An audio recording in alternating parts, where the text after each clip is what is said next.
This is general information and not advice. Please speak to a legal professional about your circumstances. Stanford Legal is a Queensland legal practice. The information contained may have changed since filming and may be different in other jurisdictions. Further information is available at stanfordlegal.au.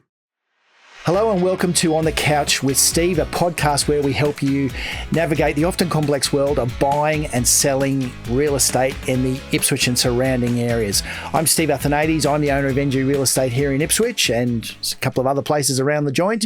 I'm going to be discussing today, and I'm joined by Zara Simmons from Stanford Legal. Hi, how you going? Hello, Zara. How are you? You a little bit nervous? Yeah. Okay, you'll be fine, I promise. So what we're going to be talking about today is obviously conveyancing, huge part of someone buying or selling a house.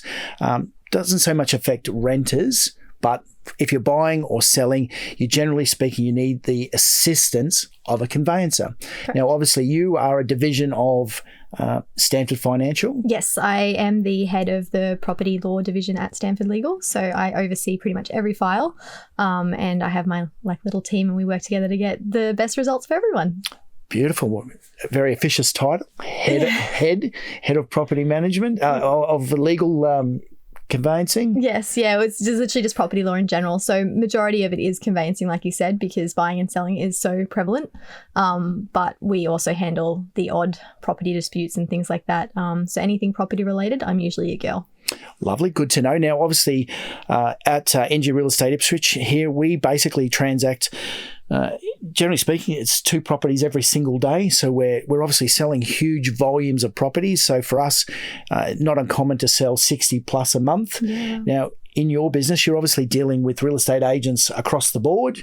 What sort of numbers would you guys generally transact per month? How many properties are getting sold? It honestly changes every single month just based on public holidays especially. Also, if it's towards the end of the year, people panic and decide to buy property, I've found, closer to Christmas. But an average would be around 30 to 40 a month would be a standard amount for, I guess, any property law firm, especially if they specialise in conveyancing. If they're a bigger firm that only dabbles in conveyancing, they're likely to only do between 10 to 20. But anyone who does it as their bread and butter like we do, you're looking at 30 to 40 minimum a month. 30 to 40 minimum a month. Okay, beautiful. All right, so what does a conveyancer do? It kind of acts as a legal representative. You can be a solicitor. You'll need a solicitor to actually sign off on your settlement, but you can be represented by a conveyancer who does not require a law degree. They will still be able to advise you on your rights under the contract. So we read these contracts day in and day out. I highly recommend you read your own contract. Please don't sign it without reading it. But we are here. Good tip. We are here to basically explain it to you. So we offer a free draft review service at Stanford Legal, and I recommend always getting a draft review, a second set of eyes just to pick up something. But we also look at it every single day. So I look for specific things when I review a contract, and then the purpose of a review is not so much just reading it to the client, but making sure that they understand what they're signing and what their rights are under the contract before the process even begins.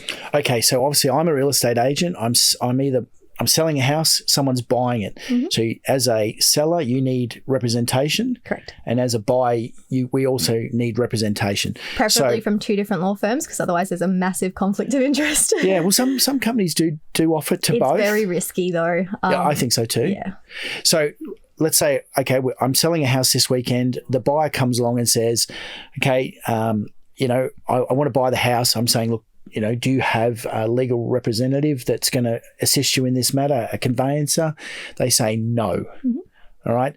In terms of your advice to them, you said you offer a free contract review. I'm going to draw up a contract. Mm-hmm. Now, until they sign it, it's not a contract. It's just a draft. It's a draft. So you would suggest before they physically sign it, they send a copy to someone like yourself, yep, and you'll review the contract to make sure that they understand the contract conditions that the seller generally is basically imposing. Correct, yeah. And a lot of contracts are, as you would be aware, subject to building and pest and finance. Correct. A lot of people don't realise that they need to get in contact with a building and pest inspector and book it in with the real estate agent to get access to the seller's property.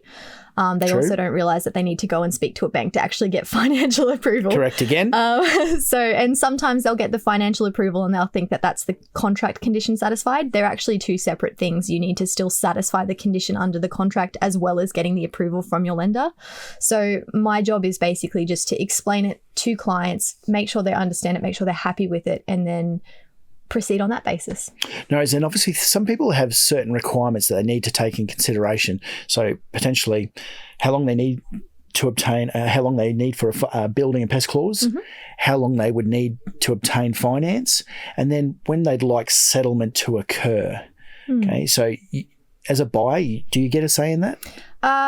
You can make requests, but ultimately it is a two-person deal. So you'll need to negotiate it, and it needs to be something that's agreeable by the sellers and the buyers, because both parties have to sign the contract. So they both have to be happy with it. And that's obviously something you help your client do. I'll always say a minimum of 7 days for a building and pest inspector, just because they're usually the quickest entity. 14 days to 21 days for finance, depending if you're where you're at in your financial stage. If you've got the pre-approval, things are looking a bit better. If you've never spoken to a bank, you probably want to err on the side of caution and give yourself a bit more time. They are the slowest entity and we have no control over them. So I always just, when I speak to my clients, I ask a bit about their circumstances and where they're at in the process before they've even signed the contract. Some have already obtained building and pest inspector quotes. Some have spoken to banks. Some have done nothing and they don't know what they're supposed to do. Obviously, my advice then changes depending on where they're at and what they should be doing with their contract, because I've had somebody sign a 7-day contract with no conditions and they did not have finance, and it was a bit of a whirlwind. Wow. We did get it through across. They were actually a Stanford Financial client as well. So the brokerage... Well done to everyone at Stanford Financial. The brokerage pulled through there, and it was unreal, but it was a very stressful week, let me tell you. I can imagine. So for someone, let's say we'll go to someone who's very inexperienced. So we've got a first home buyer. A lot of time, it's fair to say, a lot of their focus is generally on obtaining finance, and they don't really understand the intricacies about what's going to happen in order to buy a house. So that's where I guess a conveyancer is so important to basically guide you through the process. 100%. If we can't help you on the spot, we'll at least point you in the right direction to get the help. Like, I am by no means a financial expert, but I have access to Stanford Financial and I can refer you onto them, and they are experts in their field, whereas I'm experts in property law. So it's sort of a collaborative thing. Like, if I can't help you, I will find a way to help you. I agree. Now, obviously, I'm a real estate agent. So for a buyer, I represent the seller. Okay. And it's my responsibility to be seen to be doing everything that's in the seller's best interest. So I don't represent the buyer, and that's why it's so important that you need to get, legal advice as to your rights and your obligations in respect to signing a contract. Yes. Because obviously this is the biggest purchase we make in our lifetime. Oh, it's no small sum of money. Even the cheapest of houses are still a lot larger than anything you'll just go buy in a store. So. Correct. So when we're talking about money, if someone was going to basically use your services at Stanford Legal, which our company, we refer people to you regularly, what sort of money would a buyer pay? Just roughly. I know there'll be some searches and some contingencies. So we're fixed fee at Stanford Legal. So basically... Boom, yeah, you heard it there, fixed fee. So it's $9.90, and that's inclusive of GST for our professional fees to act for you. As you said, in Queensland, that's really reasonable. It is. And in Queensland, you are recommended to buy searches because debt travels with the land. So we recommend every buyer buy a rate search, a water search, and a land tax search. Those 3 searches are paid directly to that third party, so the water authority, the council, and then the revenue office themselves. They'll generate the search results and let you know if the seller has any debt over the land, and then it's my job to ensure that that seller pays the debt prior to settlement so that you don't incur any of their debt. Those searches, in my experience, they do vary obviously depending on the council. They're usually under $500. They can be just around $300, but it does vary with the councils. So for a buyer with your searches, what I'm hearing is somewhere between $1,300 and $1,500 is what you would usually normally expect to incur. Yes. Okay, so that's a good idea. Now, for the sellers, okay, we can't forget about them. They're a very important part of our equation. They've got to sell their houses. Some of my I love sellers. Love you. Okay, so a seller, how much does a seller pay for conveyancing services through Stanford Legal? For sellers, it's $660, also inclusive of GST. They won't have to incur any search fees, obviously, because they own the property and they've likely got their rates notices and things like that anyway. They do. And if you're with NG Real Estate Ipswich, we make sure all of that information is on a beautifully gloss brochure that we give to the buyer. And it also makes it very helpful from a legal perspective. It's all in the write-up. Everything's there. NG Real Estate, Ipswich and surrounds. Yep.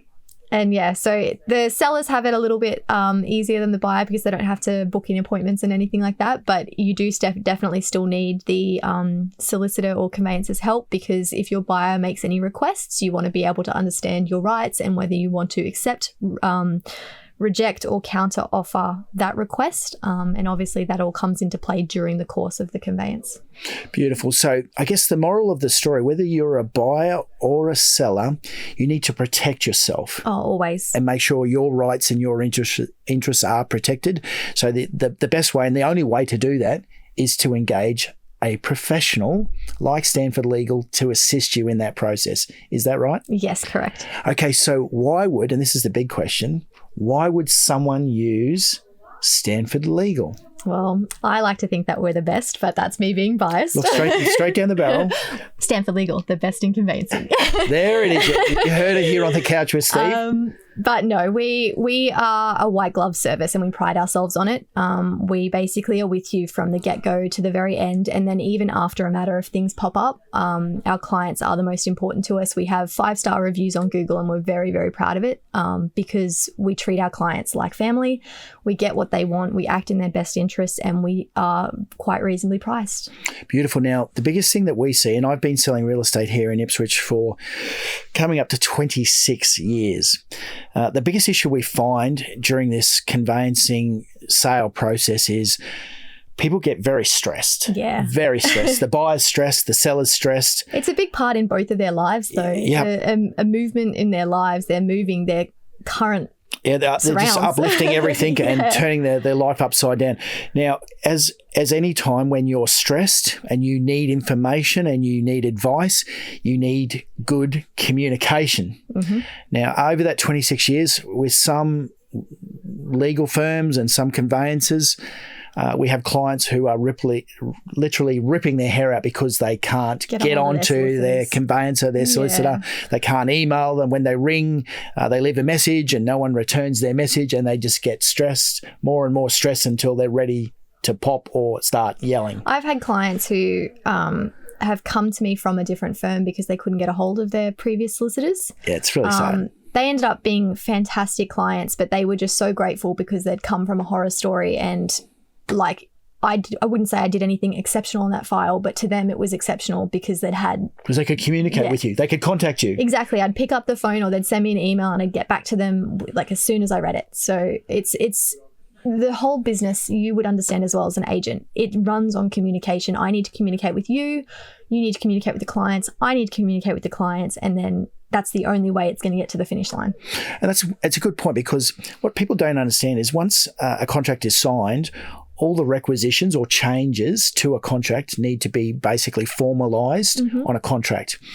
What people don't understand is, generally speaking, it's the real estate agents who do all the negotiation behind the scenes. We get an informal agreement between the buyer and the seller in relation to price reductions or fixing things. And then it goes through the solicitors to cement it, basically. Yeah, so it gets formalised by the solicitor conveyancer. So it's really, really important that you have great communication. So the reason that you should choose Stanford Legal is that not only are they the best, but they're great communicators and they're obviously going to assist us. That's why here at NG Real Estate, we recommend and use Stanford Legal ourselves. So congratulations on all the hard work. I'm sure the people who are your clients really appreciate it. So once again, we're joined by Zara Simmons from Stanford Legal. Thank you so much for popping in today. Thank you for having me. It's been an absolute pleasure. Now, guys, if you've got something out of what we've talked about today, you've enjoyed it, you've got any questions, please click the link below. We'd love to hear your feedback. It is really important to us. So I guess moving forward, tune in for more episodes of On the Couch with Steve, and we look forward to seeing you soon.